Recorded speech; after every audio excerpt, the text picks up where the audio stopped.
TG Plus News edizione di Treviso, buonasera. In apertura del nostro notiziario la cronaca. Alle ore 16 odierne, in località Ciano di Crocetta del Montello, in via Generale Fiorone, si è verificato un decesso di una donna 65enne originaria della provincia di Belluno per uno shock anafilattico causato da una puntura di ape.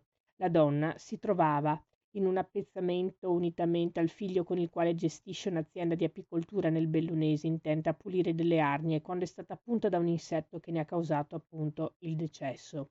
Sul posto sono intervenuti i carabinieri di Crocetta del Montello ed il 118, i cui sanitari non hanno potuto far altro che constatare la morte della donna. Ancora cronaca. Nella notte del 12 maggio a Castelfranco Veneto i carabinieri hanno arrestato in flagranza di reato un 36enne di origine marocchina, residente in città, già noto alle forze dell'ordine. L'uomo è stato sorpreso e bloccato dai militari, intervenuti con tempestività a seguito dell'attivazione di un sistema di allarme anti-intrusione in via Piccinini. Le pattuglie sono riuscite a intercettare il soggetto mentre tentava la fuga, trovandolo in possesso di refurtiva appena sottratta da 2 abitazioni della zona.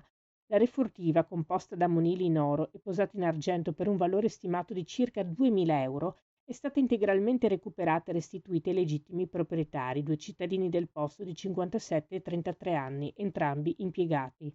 Informata l'autorità giudiziaria, il soggetto è stato trattenuto presso la camera di sicurezza della caserma in attesa del rito direttissimo. Parliamo di economia. Si terrà la mattina di domenica 18 maggio 2025, in seconda convocazione presso la Prealpi San Biagio Arena di Conegliano, l'assemblea dei soci di Banca Prealpi San Biagio, l'istituto di credito cooperativo con sede a Tarzo, parte del gruppo Cassa Centrale. Il principale punto all'ordine del giorno riguarda l'approvazione del bilancio 2024, che testimonia il prosieguo della tendenza estremamente positiva iniziata nel 2023.